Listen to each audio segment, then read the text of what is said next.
Assalamualaikum warahmatullahi wabarakatuh. Perkenalkan, nama saya Syarifuddin. Saya mengajar bahasa Arab peminatan kelas 10 dan kita akan membahas pokok bahasan yang pertama, KIKD yang pertama, yaitu taksimul kalimah. Mari kita awali pelajaran kali ini dengan membaca basmalah. Bismillahirrahmanirrahim. Jadi pembahasan yang pertama kita adalah taksimul kalimah. Taksimul kalimah itu kalau diterjemahkan adalah pembagian kata. Pembagian kata dalam bahasa Arab yaitu ada 3. Yang pertama yaitu isim. Kalimah isim kalau dalam bahasa Indonesia disebut kata benda.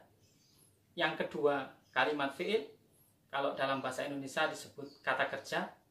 Dan kalimat huruf, yaitu selain isim dan fi'il.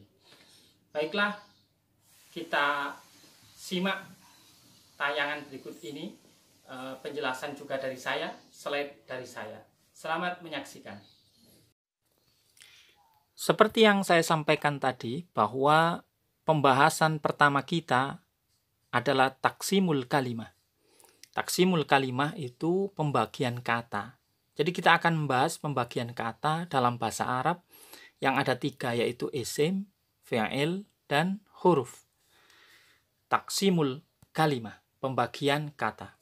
Jadi tertulis dalam KIKD yang pertama bahasa Arab peminatan, kelas 10 peminatan keagamaan, yaitu menganalisis bentuk, makna, dan fungsi dari susunan gramatikal taksimul kalimah.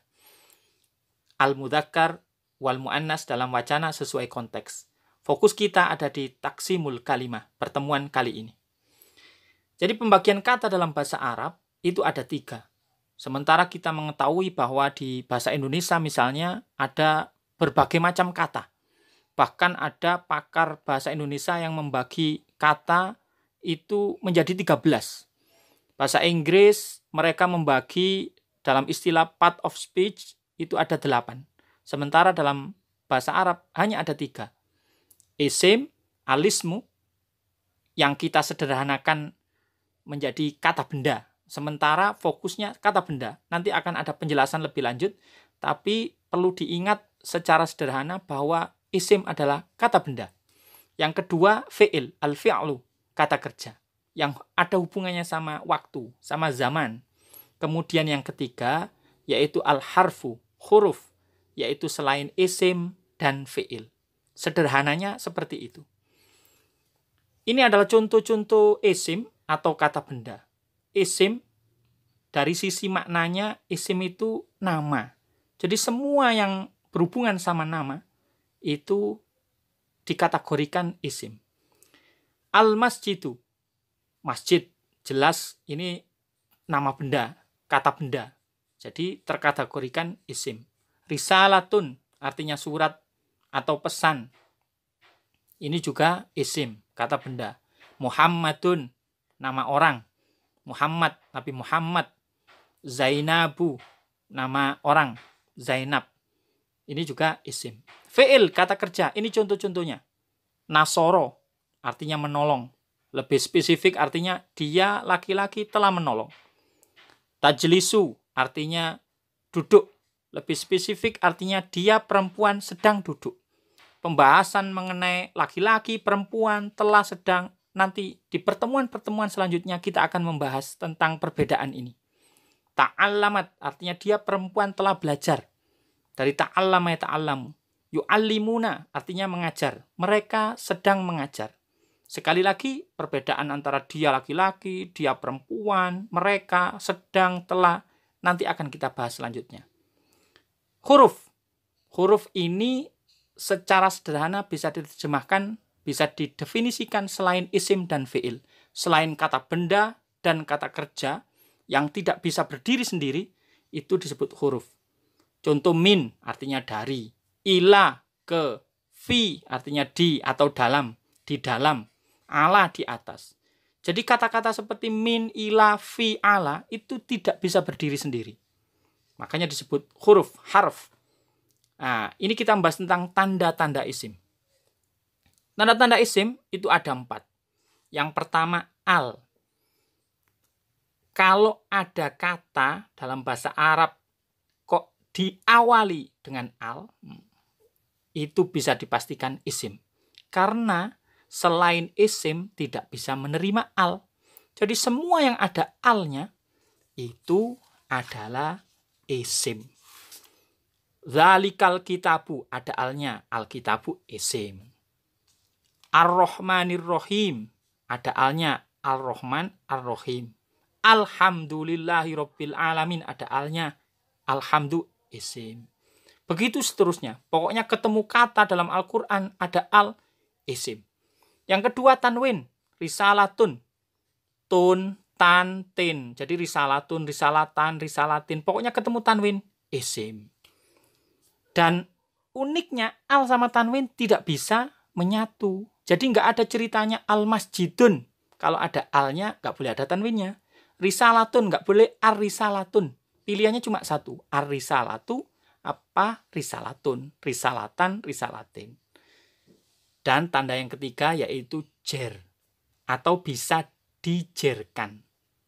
Jadi sementara ini pemahaman tentang jer adalah anggap saja salah satu tandanya kasroh, madrosatin atau madrosati titik-titik. Pokoknya yang bisa dijerkan masuk kategori kalimat isim. Dan yang terakhir bisa dimasuki huruf jer. Jadi setiap kata kalimat yang ada huruf jer di depannya itu bisa dipastikan isim. Contoh seperti fil baiti, al baiti ini pasti isim karena diawali fi. Berikutnya adalah tanda-tanda fi'il. Tanda-tanda fi'il yang pertama itu qad. Jadi kalau ketemu qad setelahnya ada kalimat itu bisa dipastikan kalimat fi'il. Aflaha yang diawali oleh qad dalam ayat Al-Quran, dalam sebuah surah dalam Al-Quran, aflaha ini disebut fi'il, kata kerja, karena diawali qad. Yang kedua, sa atau sin. Setiap kalimat yang diawali sa atau sin, seperti contoh di ayat Al-Quran, sayakulus sufaha'u minan nas, itu tulisannya min annas, tapi kalau disambung minan nas, sayakulu, yakulu, itu termasuk fi'il karena diawali sa atau sin. Yang ketiga tandanya adalah saufa. Jadi setelah saufa itu bisa dipastikan fi'il ta'lamun. Ini dalam ayat Al-Quran juga. Saufa ta'lamun. Kalla saufa ta'lamun. Tsumma kalla saufa ta'lamun. Dan tanda yang terakhir yaitu tak taknis. Tak yang mati, taknis itu artinya perempuan. Qomat al-ustadatu. Seorang bu guru berdiri. Qomat al-ustadatu. Seorang ustadah berdiri. Jadi taknya itu tak taknis, sebelumnya itu disebut fi'il. Jadi tak taknis mengikuti kata yang kata itu adalah fi'il. Jadi tandanya ada 4. Qad, sin, saufa, tak taknis. Kalau huruf bagaimana tandanya? Huruf tidak punya tanda. Apa tandanya huruf? Huruf tidak punya tanda. Jadi yang perlu diingat-ingat adalah tanda isim dan tanda fi'il. Sementara huruf tidak punya tanda. Jadi isim punya tanda ada 4. Al, apalagi tanwin, apalagi bisa dijerkan dan kemasukan huruf jer. Kemudian tanda fi'il apa? Ada 4. Qad, sin, saufa, kemudian tak taknis. Syukran jazilan ala ihtimamikum. Ilal liqa insyaallah. Wassalamualaikum warahmatullahi wabarakatuh.